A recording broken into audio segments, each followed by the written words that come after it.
Warning, the following podcast is off its rocker. Two people out of control, soulless, with microphones. You've been warned. You're on your own. Welcome to the podcast that no one asked for, but you're definitely gonna stay for. The Blunt Rectum, a.k.a. the TBR podcast. Yeah, the word rectum is in our name. So that means when you say it, it's in your it's in your mouth. Hosted by two completely unqualified but wildly opinionated small business owners. We've got the marginally charming Lance and the one and only Kevin Bacon. Yes, the guy in the pig mask and glasses. Hey ladies, imagine him down there looking back up at you. Hot. This is the show where nothing is off limits. Politics, Hollywood, and everything in between. We've got commentary so sharp it'll cut your Wi-Fi connection, and humor so sarcastic it could probably offend a rock. We want to enlighten you while making you laugh your ass off, or at least roll your eyes so hard you sprain something. So grab your popcorn, pour a stiff drink, and hide your wives. This is TBR, the Blunt Rectum Podcast.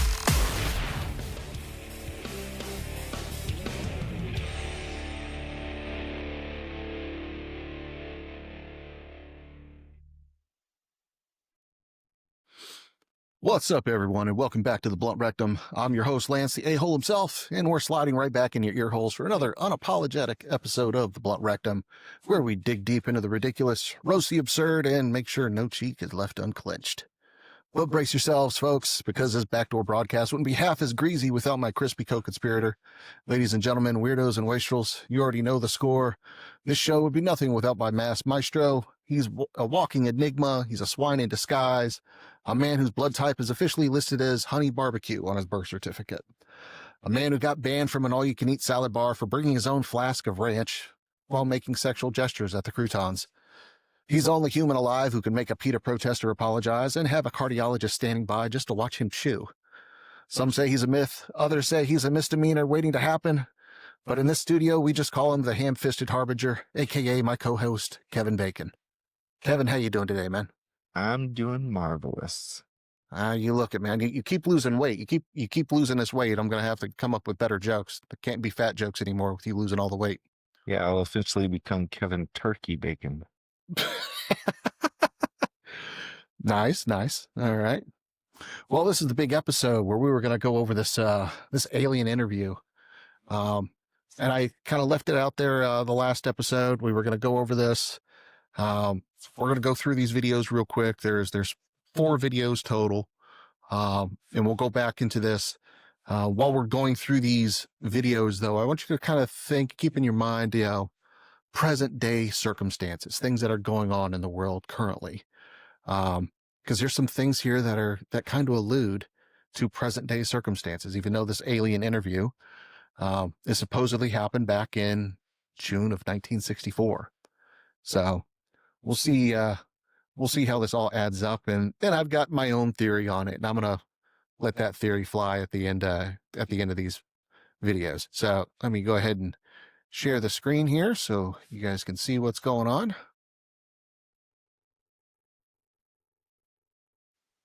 All right. So as you can see there, the opening screen for this says it was part of Project Blue Book, June 9th, 1964. Supposedly. Well, let's dive into it and let's see. Okay, we're recording. State line of origin. Okay, yesterday you told us you traveled, and I booked thousands of light years to get here. Gosh. Tell us the truth, or the word, or the belief.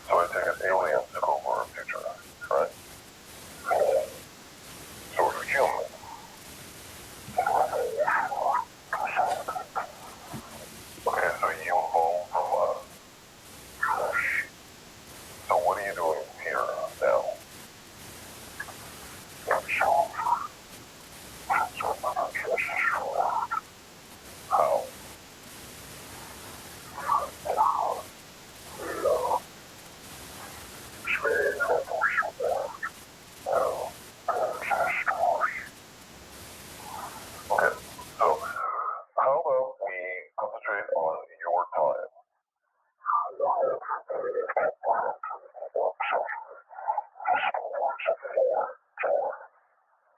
Try me.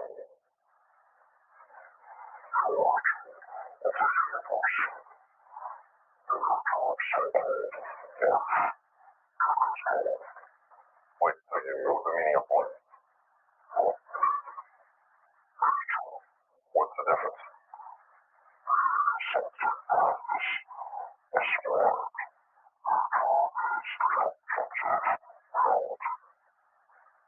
So you know how the universe is created. So you think God.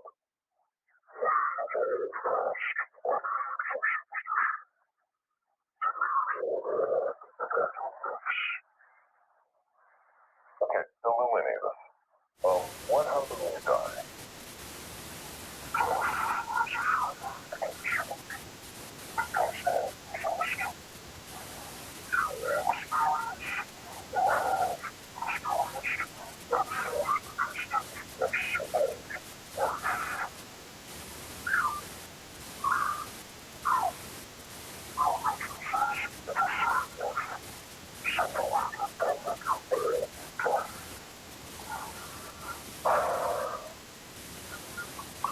Okay, so let me get this straight.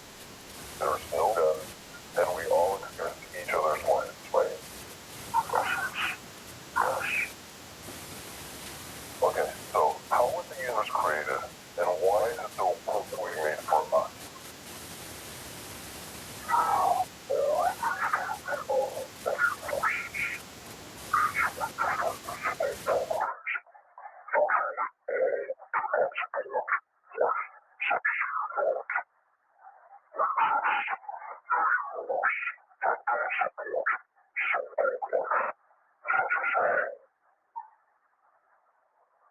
Moving on. Okay, so why do we destroy ourselves with nuclear war?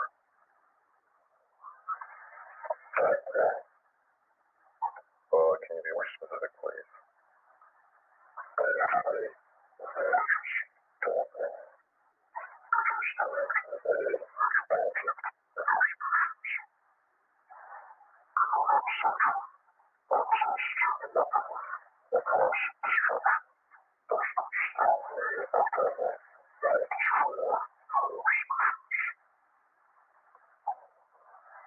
Okay, one last thing. What about morality? What do you base your morality on?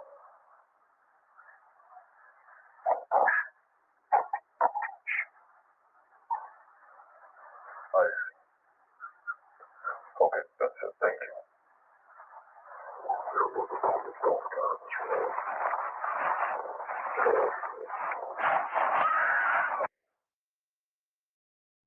So it's the first video.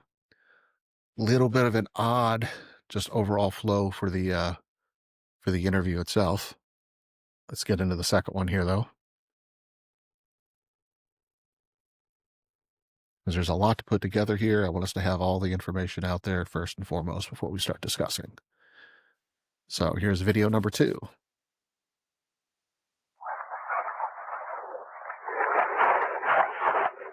Hey, speak. Purportedly. Wow, are you scared of me? You should be. Okay, so you say you're from the future and an evolutionary descendant of humans. You also say you're a different species. So, which one is it? Are you a descendant of humans or not?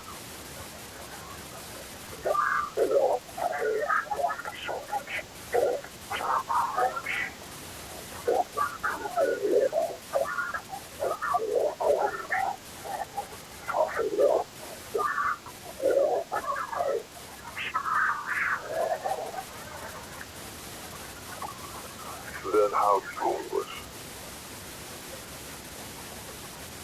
Answer me. If you don't answer, I'll administer another laryngoscope. Gloves. Do you understand? Now, how do you speak English?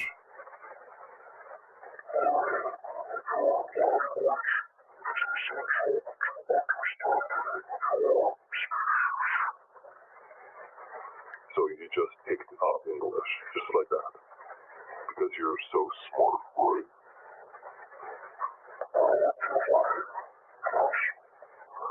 Right. So you said you know the origin of the universe, but you did not provide an explanation. So I ask you again, how was the universe created?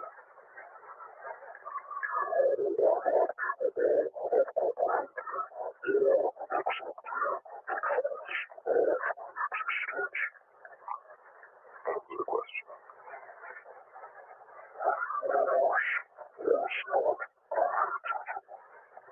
Really? But you can't create something out of nothing. Sure it is. Only a creator can make something from nothing. Wait, you contradicted yourself.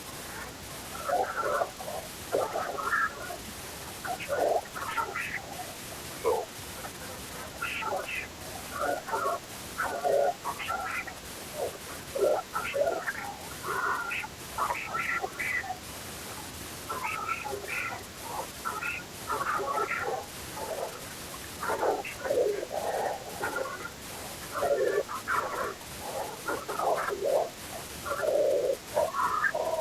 Wait, but you said there's an origin to the universe. There it is. I caught you in the lie.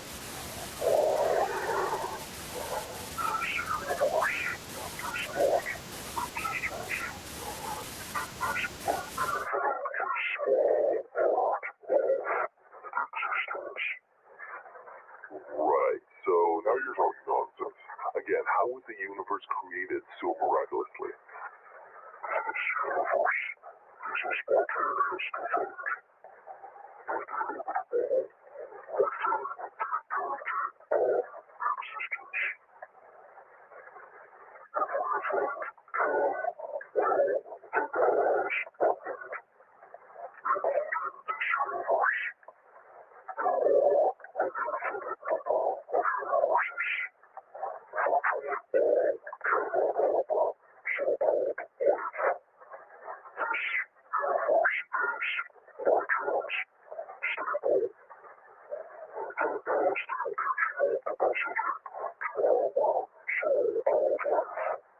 So life just happened, right?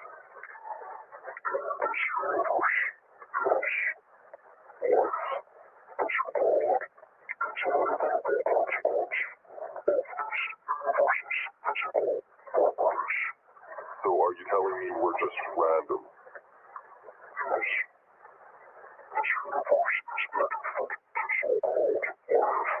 How so?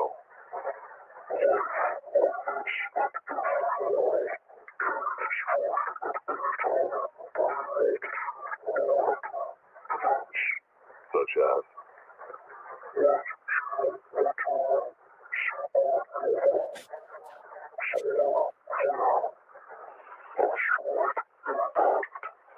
So the universe doesn't care if we live or die. I don't believe that for a second. We're more than just random.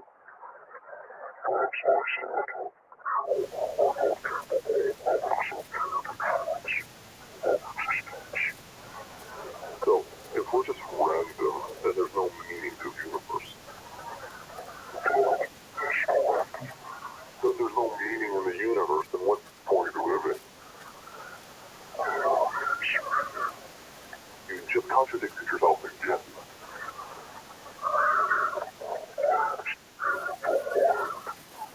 No. You can't live a full life. You can't live a life that on. You think the meaning is all made up.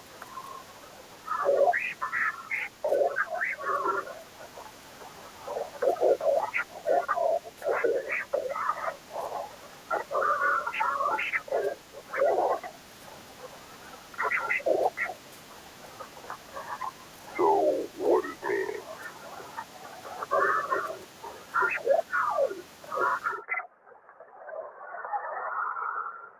Okay, moving on. You said we two would die as a species. So, tell me, when did the nuclear war start? Dun, dun, dun. Yeah, it's starting to get interesting here, starting to talk about nuclear war. So let's jump to the next one.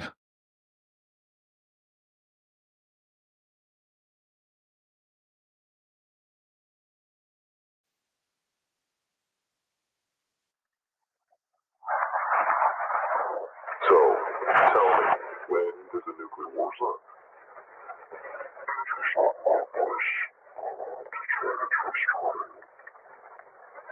What? No. Yes, sir. Thank you. Okay, so, now, tell me, when does the nuclear war start?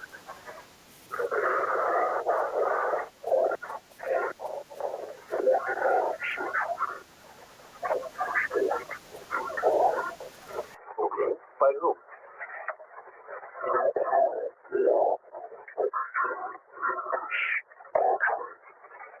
Really, Bob? How?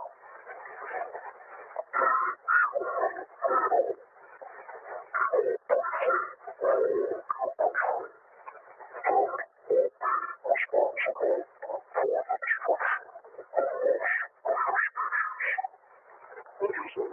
So, did you want to go?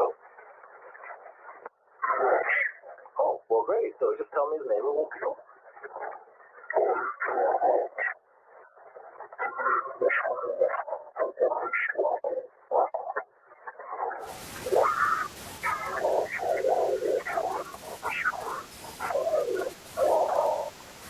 Of course. All right, so just tell me what he does.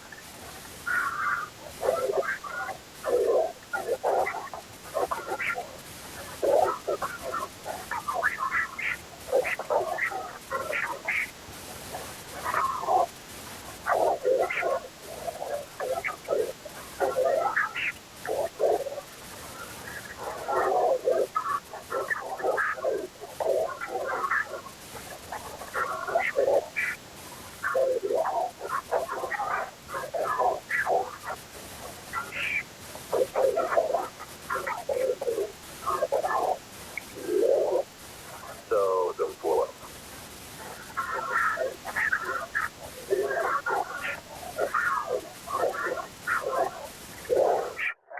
Only a million lives.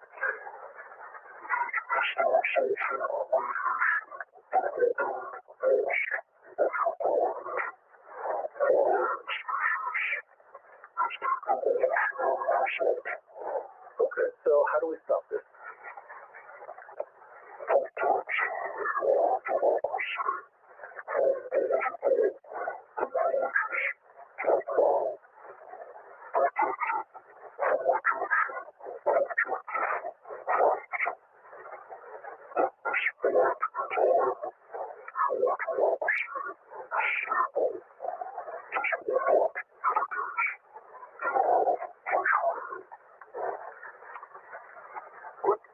Okay. So, if we stop this lunatic from blowing us up, we'll be fine, right? Wait, but you just said is that if we stop him, we won't be destroying us.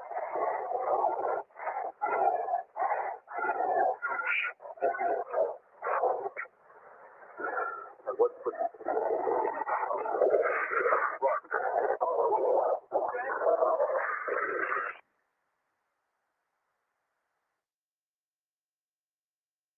Yeah, getting even more interesting here. Looks like the alien's getting mad. Oh, he mad. We'll go to the next one here. And this is the final one.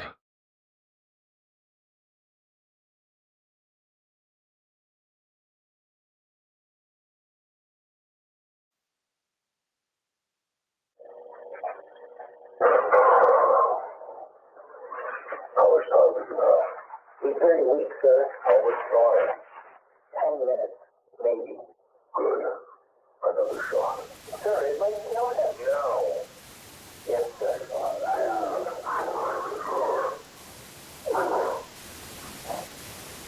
Where were we?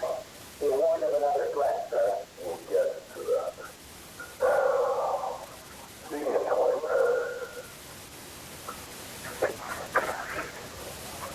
do you know what this is? It's the first edition of the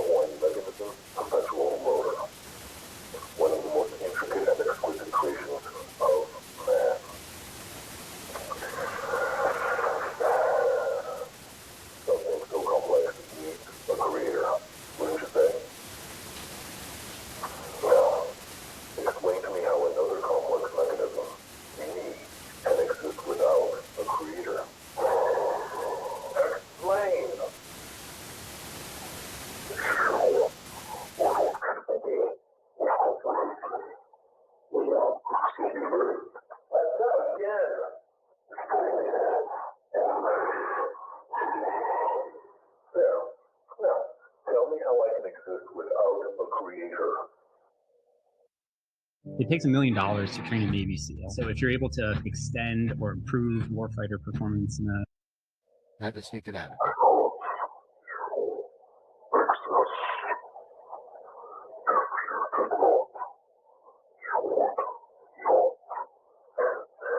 Well, that's not exactly an answer.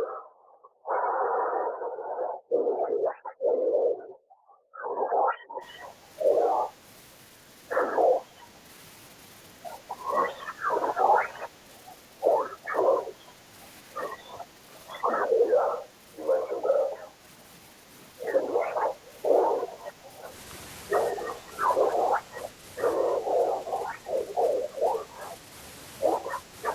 Wait. So there's more planets like ours. Okay, so if other planets don't have life, why, miraculously, does ours work to us?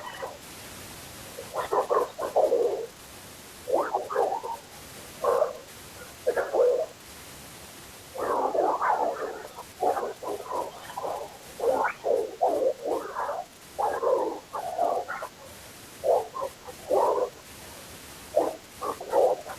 Was that before or after God created Earth and sky? Just go on.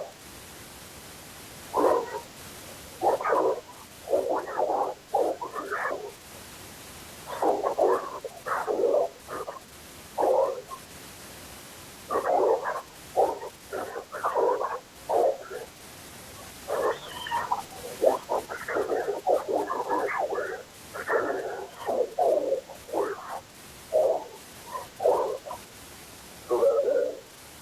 What made this molecular combination so special? Really?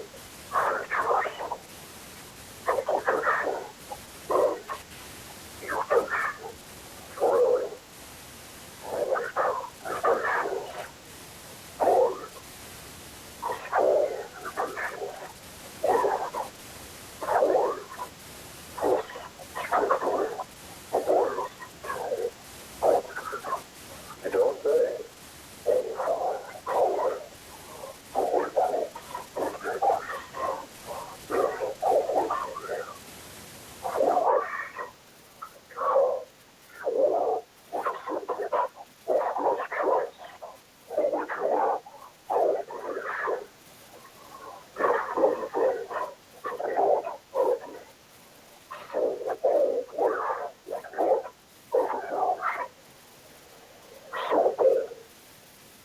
Simple. Sir, he doesn't have much time. All right, okay, finally, tell me. What is this other threat?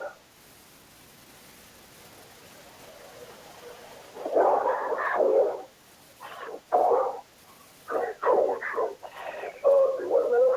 Sir, I think you said artificial super intelligence. I know what it said. Shut up. So what the hell does that mean? Artificial intelligence.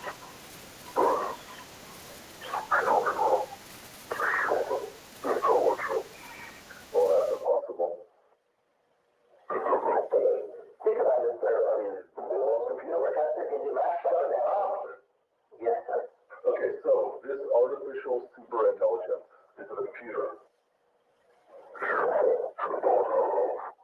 Precise where, if you say I don't have the capacity to comprehend one more time, I'll drill a 9mm through that mutant skull of yours. Again, is it a computer?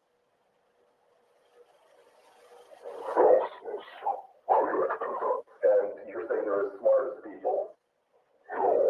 Hey, you just said...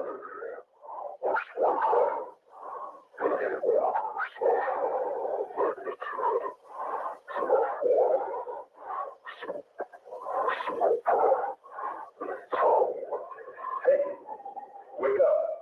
Wake up. Okay, so I'll play along. How is this super intelligence a threat?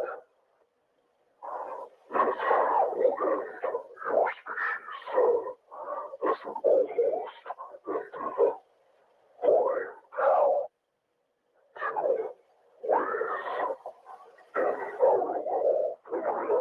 What's the first way? What's the first way?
Now that last one was a bit crazy.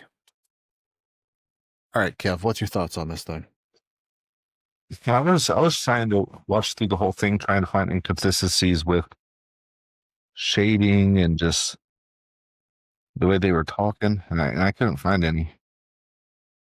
Yeah, so I mean, one of the first things, the first time I saw this video, and I saw it 8 or 9 years ago. I saw it 8 or 9 years ago, and I saw the first video. Actually, I think I saw the first two videos. Um, really kind of threw me for a loop because I was sitting there doing the same thing. I was trying to analyze, um, the skin tone, everything, and I started thinking, okay, this thing every time it starts breathing, I don't see its chest moving. I didn't see it breathing whatsoever. So that was kind of one of the first indications to me that okay, this is clearly fake. Um, I mean, the skin tone and texture and everything was kind of a hint to me too that was a farce.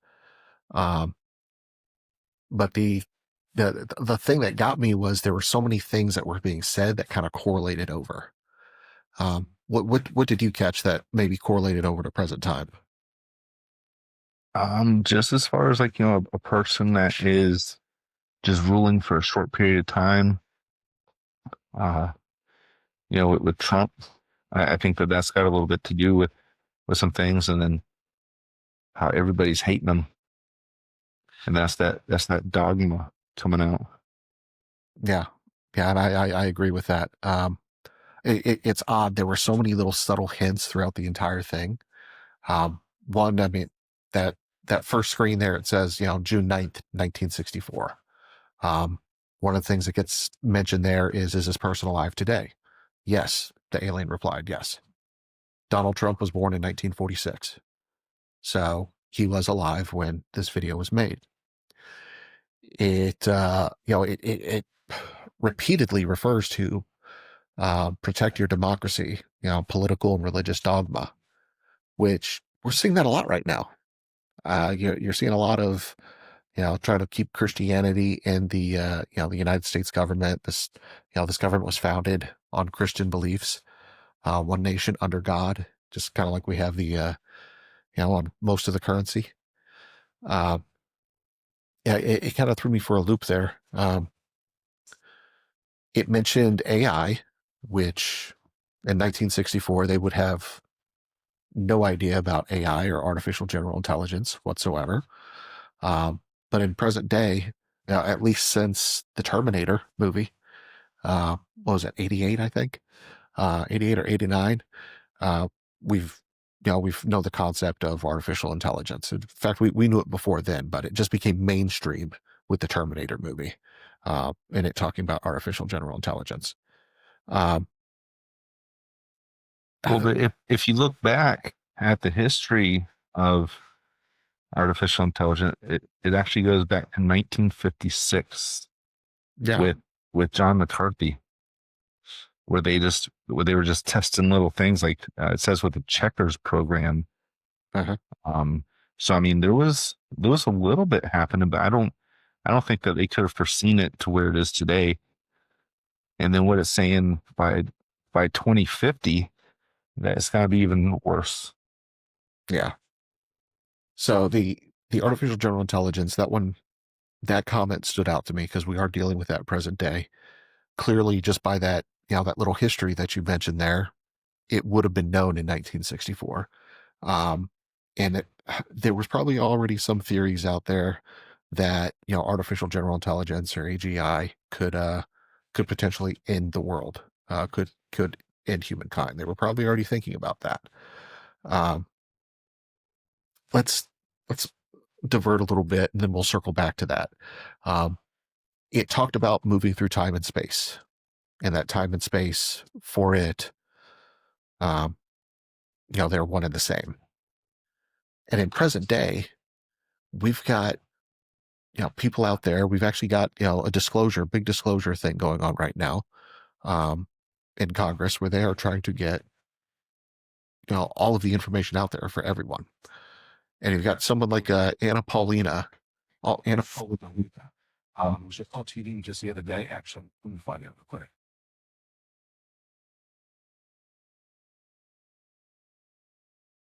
I lost your mic. Lost one. Yeah. Can you hear me still? Nope, not to my headset.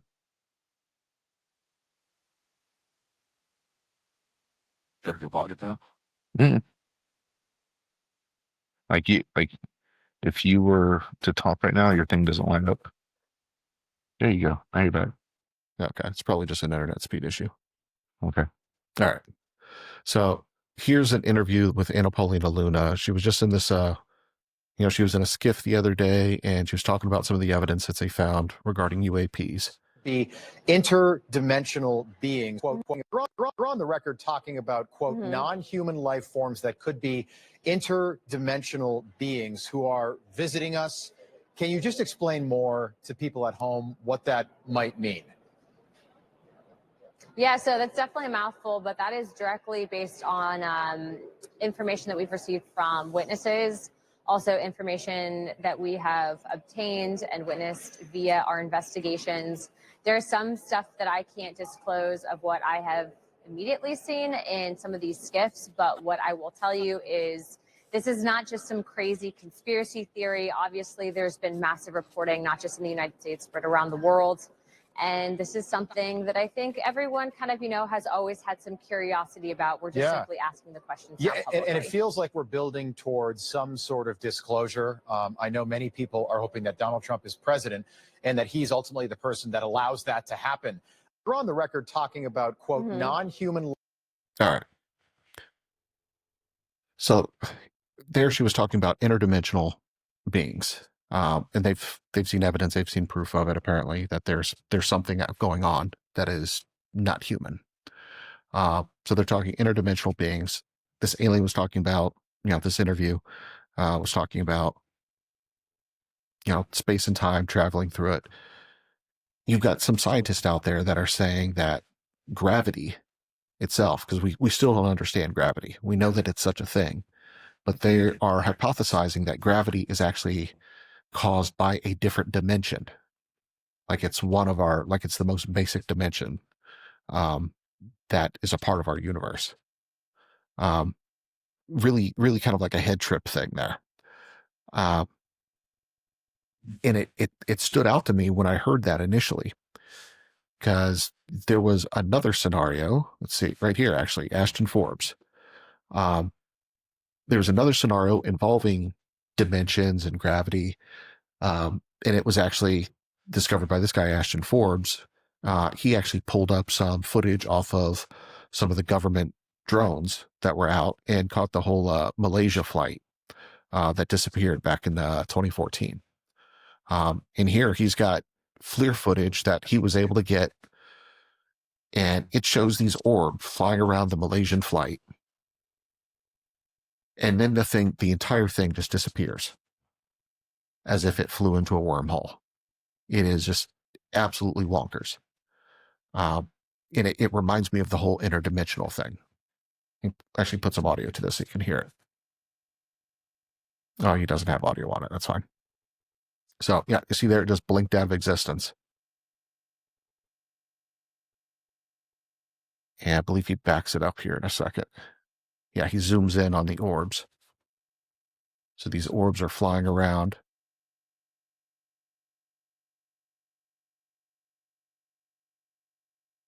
And at a certain point here, they start to speed up their actual flight path going around the plane. And then it just vanishes. It flies into a wormhole and is no longer found.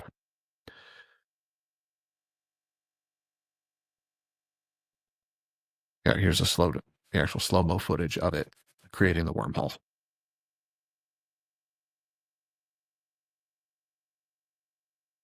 So, weird stuff. So we've got this alien interview talking about, interdimensional beings, talking about, somebody that's going to be leading our country at some point in time, and that's going to cause a nuclear war, basically. You've got all these other items all hinted at in this video. So you've got it talking about protecting democracy, which we've been hearing, the mainstream media just repeat that just nonstop about protecting democracy. We've heard comments about political and religious dogma. We hear some thoughts there about space and time, potentially interdimensional stuff, and we've got Anna Paulina Luna coming out with information from a skiff, basically saying they have seen proof of interdimensional beings. Well, you know what that Malaysia flight and John Mayer have in common? John Mayer. Gravity. Dear Lord. All right. All right, back to what you're saying. Yeah, back to what I was saying before John Mayer broke my train of thought. Just not everything any grown man wants to say. You fag. Oh, dear God. So we've got interdimensional stuff. We've got Anna Paulina Luna there. I, kind of correlated it back to the whole Ashton Forbes and Malaysian flight that went missing back in 2014, which he's got some really good information here. I suggest giving him a follow for anybody out there. He is really dug deep into this, and he is, he asked a good question here. This drone is recording with full color sphere on a custom wing loadout on a drone that happened to be flying near the Malaysian flight when it disappeared. And also, he also found out that there were two AC-130s that were in the air in the general vicinity of this thing as well, almost as if they knew really that this was going to happen. So, some very interesting things happened there. So you got these talks here. Yeah. I just have to go back to. He also talks about, aliens essentially being containers. To us, he alludes to Us just being containers. We're all part of one life, but we're essentially just a container. And when I heard that, I instantly started thinking about Bob Lazar. You familiar with Bob Lazar, Kev? Bob Lazar.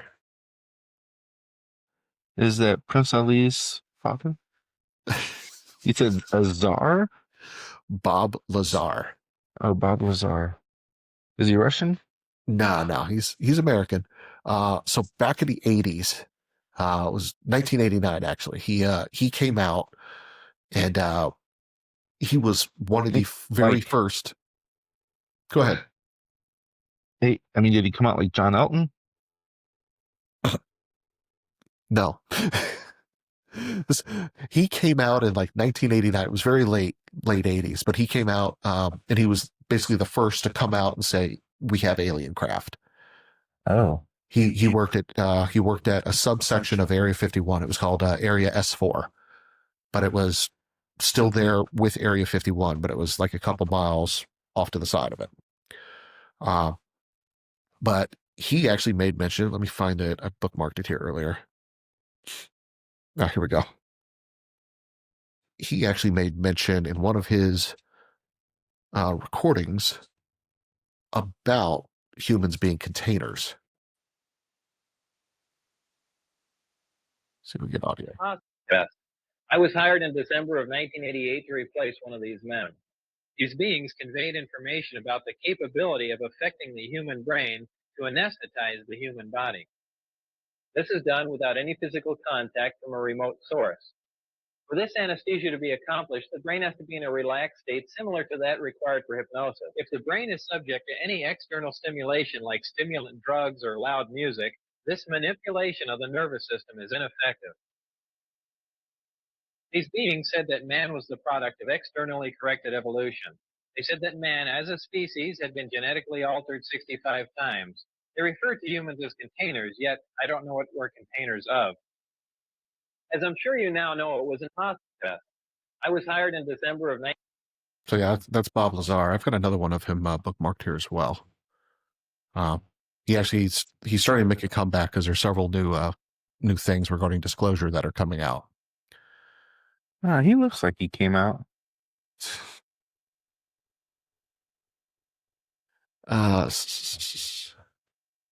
Yeah, seeing humans as containers. So yeah, Bob Lazar, he had this, he came out there in, 88, 89, but he started talking about, he was basically brought into S4 to help reverse engineer their drive, whatever it is, the engine that made the craft fly. And he identified, this element. It was element 115. It wasn't on the periodic chart of elements at that time, but then like 25 years later, it gets added. Like Russia discovered it, and they started calling it Muscovium. But it officially got put onto, the periodic table of elements, element 115, because it had 115 atoms. So he, in this little video here that's on the screen there, it's talking about how it actually worked. Let's watch it real Power quick. source is a reactor which uses this element 115 as its fuel. Inside the reactor, element 115 is bombarded with a proton, which plugs into the nucleus of the 115 atom and becomes element 116, which immediately decays and releases or radiates small amounts of antimatter. The antimatter is released in a vacuum into a tuned tube, which keeps it from reacting with the matter that surrounds it. It is then directed towards a gaseous matter target at the end of the tube. The matter and antimatter collide and annihilate, totally converting to energy.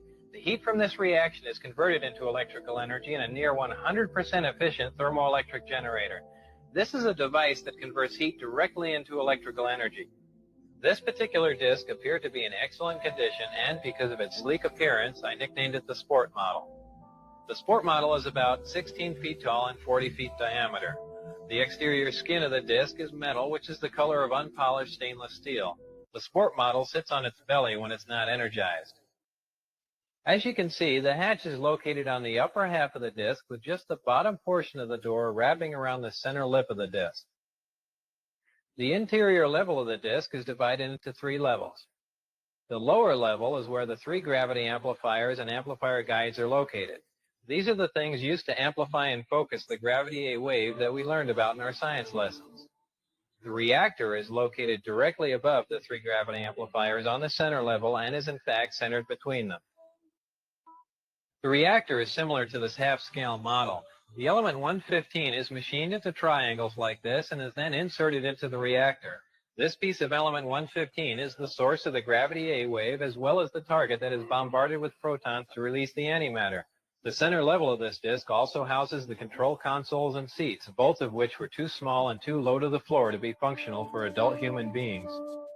The walls of the center level are all divided into archways. At one point in time, when the disc was energized, one of the archways became transparent, and you could see the area outside of it just as if the archway was a window.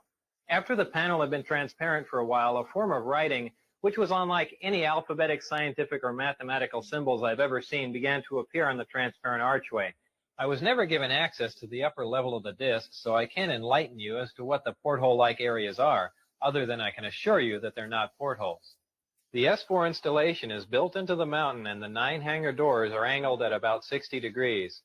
These doors are covered with a sand-textured coating to blend in with the side of the mountain and the desert floor. My ID badge had a white background with 1 light blue and 1 dark blue diagonal stripe in the upper left-hand corner. At the bottom of the badge, there were letters and numbers designating various areas, including S4. The hangar was equipped with typical tools and extensive electronic equipment.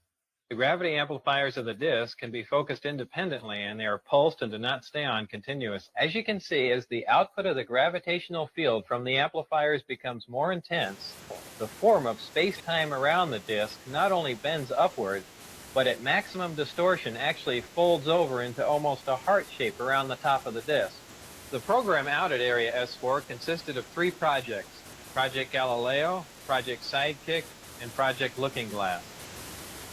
Project Sidekick dealt with a beam weapon that had a neutron source and was focused by a gravity lens. Project Looking Glass dealt with the physics of seeing back in time. I would randomly be taken into a small room which contained a table, a chair, and 120 or so briefings in blue folders. These briefings contained a wide spectrum of information, mostly relating to aliens and alien technology. This technology that you've learned about thus far was brought here by some alien beings from the Zeta Reticuli 1 and 2 star system. These stars are located in the constellation of Reticulum, which can only be seen from the southern hemisphere. Zeta Reticuli is a binary star system, which means it has 2 stars, and is located approximately 30 light years from Earth. These beings are from Reticulum 4, which is the 4th planet out from Zeta Reticuli 2. A day on Reticulum 4 is 90 Earth hours long. The beings are 3 to 4 feet tall and weigh 25 to 50 pounds. They have grayish skin and large heads with almond-shaped wraparound eyes. They have very slight nose, mouth, and ear positions and are hairless. These beings said that they had been visiting Earth for a long time and presented photographic evidence which they contended was over 10,000 years old. There was an exchange of hardware and information in Central Nevada until 1979, at which time there was a conflict which brought the program to an abrupt halt. The beings left, but were to return at a 1623 date, and I don't know what that date is. These beings conveyed information about the capability of affecting the human brain to anesthetize the human body. These beings said that man was the product of externally corrected evolution. They said that man, as a species, had been genetically altered 65 times. They refer to humans as containers, yet I don't know what we're containers of. All right. So I know it kind of goes into a little side topic there, but he's talking about a gravity drive and some of the things that we've seen. Listen, the most common thing with UFO sightings that we see and hear is you can't make out the UFO. 9 times out of 10, it's fuzzy, the picture's blurry. Well, just like stars, that are near, heart shape. Oh, I thought you were doing that to me. No. You're like, No. I love you, bro, but it ain't like that. not like John Larson. No. So, with all these UFO sightings, 9 times out of 10, you can't see it clearly, as if it's, in another dimension. It's, you're looking through a looking glass, kind of like a spatial distortion when you're looking at stars that are near a black hole. You see that, kind of like mirror type thing going on. I think the same thing happens with some of these objects that have a gravity drive, and you're seeing a distortion of them because they're phasing in and out of our dimension, and that's how they can travel so fast. So Bob Lazar talks about it. This alien interview prior to the Bob Lazar video talks about traveling through space and time. That screams, a gravity drive to me. But it's funny that the video itself, to me, it looks fake. Do you see it as fake, or do you think it's legit? Of the alien? Of the alien interview, yeah. It is weird, but like everything was pretty consistent. The shadowing, the shifting. Mm-hmm. The only thing that kind of caught me off guard was the human talking, because some of the things, it started off and they were using verbiage from that time frame. Yeah. And then things kind of shifted where he was talking like he was a New York gangster sometimes. Right. So the entire video kind of shifted there. The attitude shifted. It didn't seem like it was very 1964-ish. Yeah. So let's talk about this, because when you start talking about aliens, you start talking about a huge impact. And one of the things, let's see if it was this one. In one of the Bob Lazar videos, The power source is a reactor I don't want which to hear you uses right now. One of the Bob Lazar videos, he talks about basically seeing a pamphlet of what would happen. Basically, it was like a 160-page book of what would happen if the world found out that aliens existed. The religious fallout, the psychiatric fallout that would take place. There would be a lot of things that just happen all at once across the world. But I think the biggest one there was the whole religious fallout of it. I think that was the big one, especially since, the United States is, supposed to be founded, one nation under God. Even though, in the Constitution, it, clearly states religion is not a part of our Constitution. That's a whole nother episode. Yeah, that's a whole nother episode. But the religion piece stood out to me because, you and me both, and, our audience doesn't know this, but, we were raised in a religion that was very, very structured. You weren't allowed to associate outside. I'm not going to say the religion's name, but I will allude to it. You could call it Yahweh's Nitwits. That works. And Yeah, it works. And in that religion, they specifically taught you that humans and Earth is the center of the universe, that there are no other possible living things out there, that God created us in his image, and that we are his one and only, major creation, that was in his image. So for aliens to be suddenly forced into the picture, that completely blows that religion out of the water and their teachings. But that reference to the religious document from Bob Lazar was screaming to me as I was hearing this alien interview. Bob Lazar also, in one of his it wasn't Bob Lazar that mentioned this, but it was one of these far out kooky scientists about alien history, and he basically said genetic alterations were being done by the Anunnaki, and Bob Lazar sitting there saying that we'd been altered 65 times by what this alien was, all this documentation he had in front of him. So the Anunnaki story, supposedly we were Neanderthals and the Anunnaki injected a little bit of their DNA in with ours in order to make us smarter and to be able to actually follow commands, because apparently the Neanderthals didn't want to follow commands, or they couldn't get them trained up to. So that stood out to me. But still, the video's fake. Some of the things that stand out to me, one, the first video showed up on the internet. The first video, when I did a search, showed up July 6th of 2016.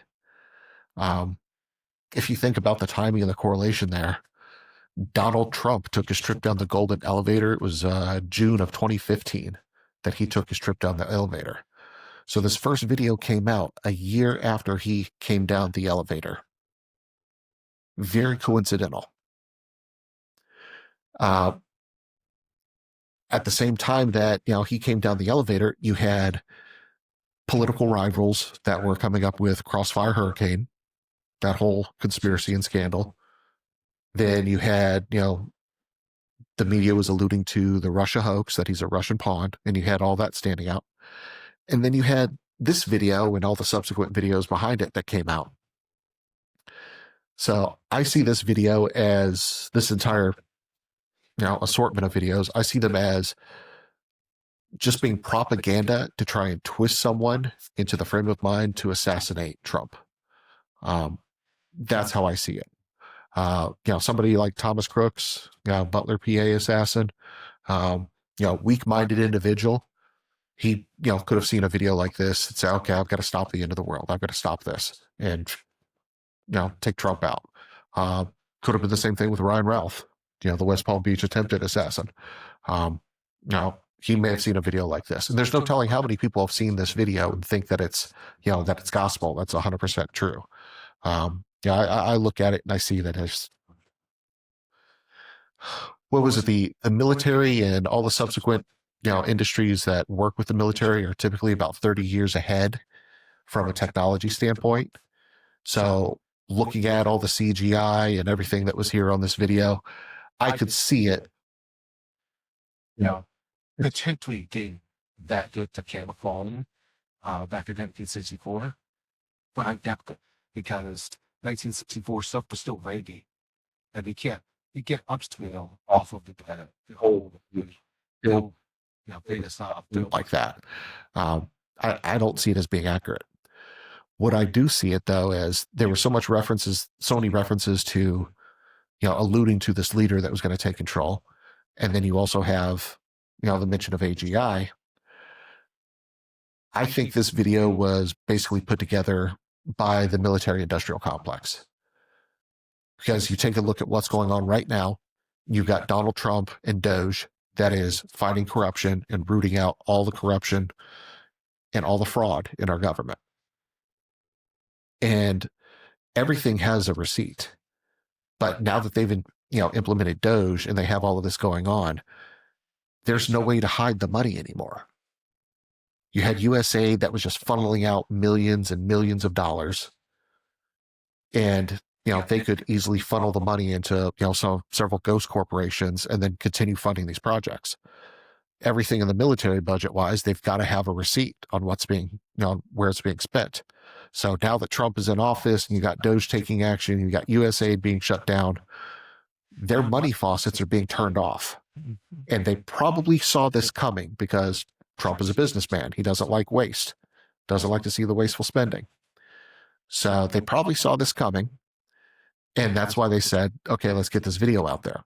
But also it's against their agenda. They want the whole New World Order. And that was even alluded to in the video as well. New World Order is in everybody, one consensus across the entire planet of how things should be done. That was alluded to in this video, a New World Order.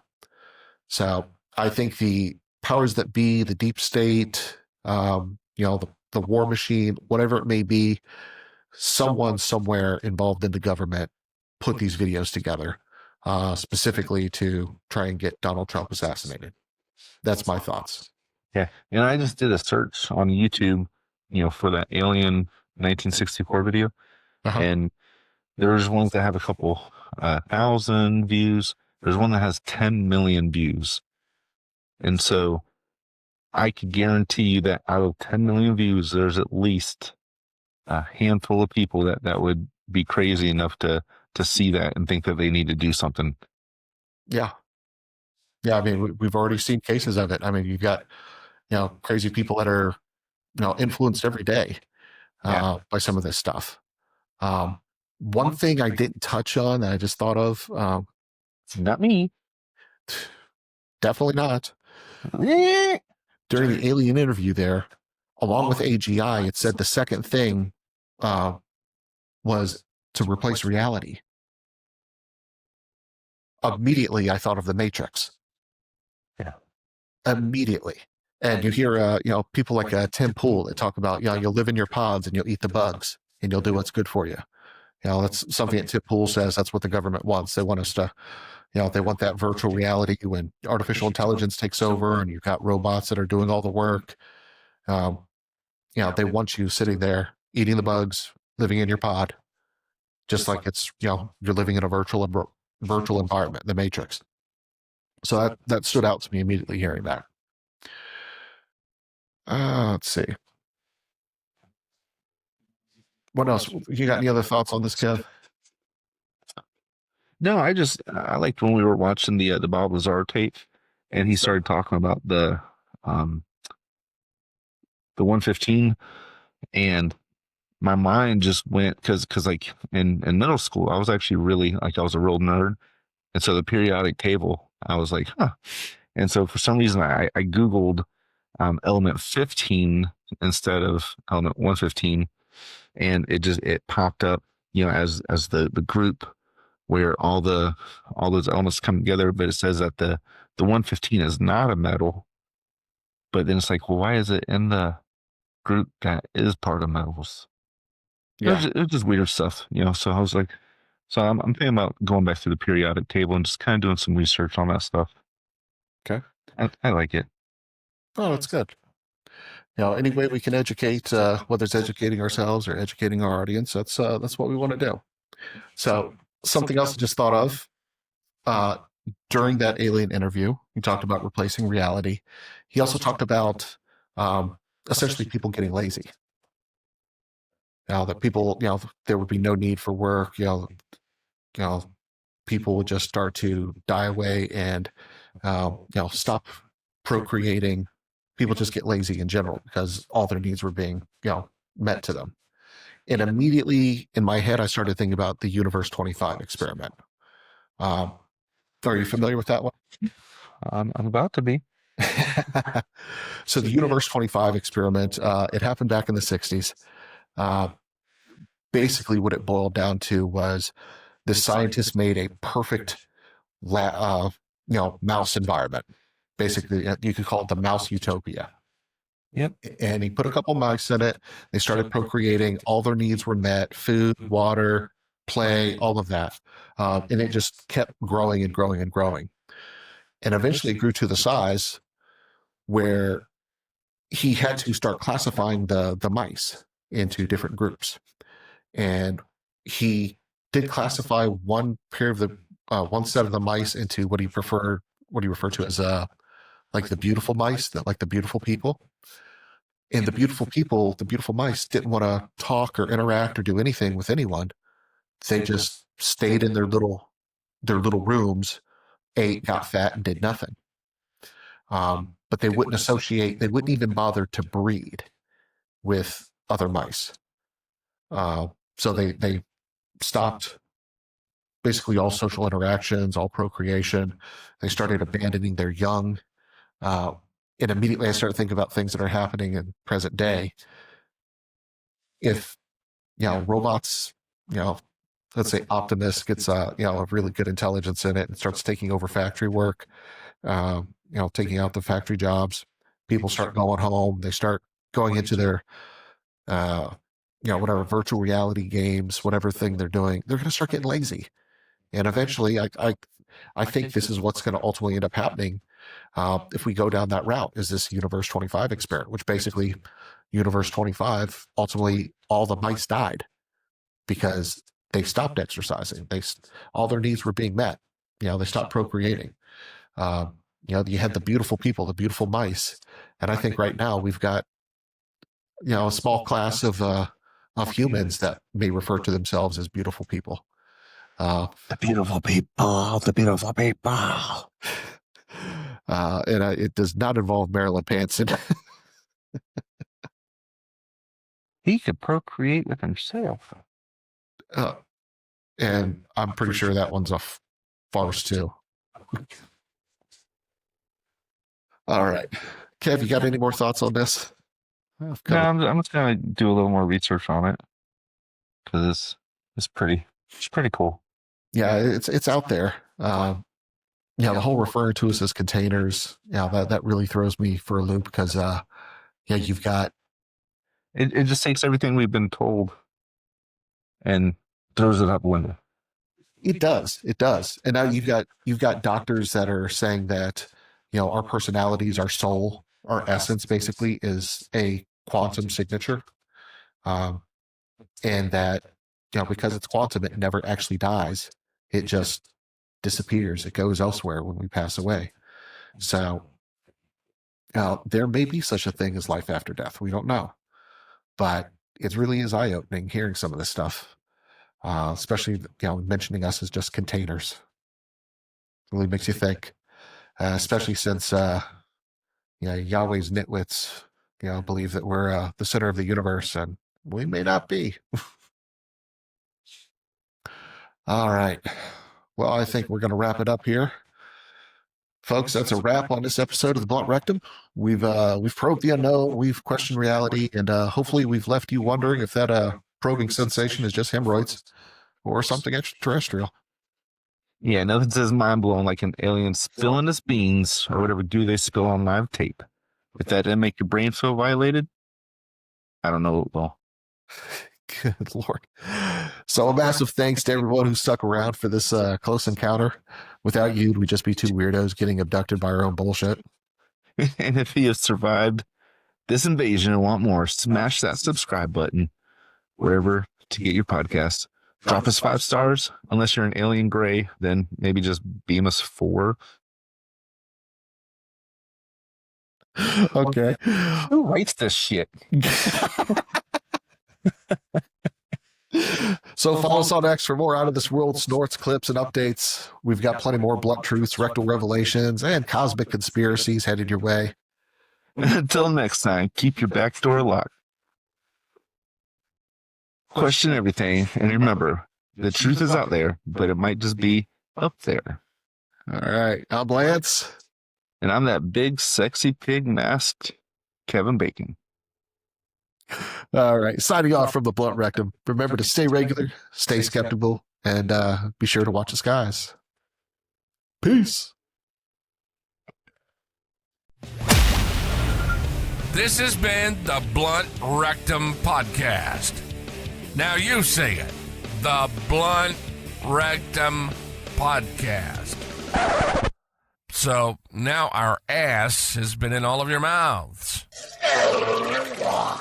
We'll give you a moment. Look, it's easy to understand. We're off our rockers. Absolutely.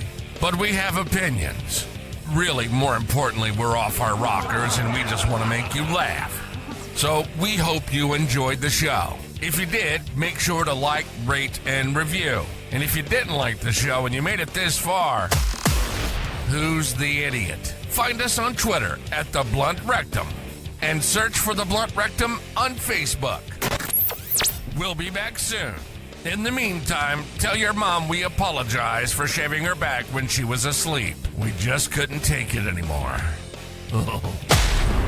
See you next time on The Blunt Rectum.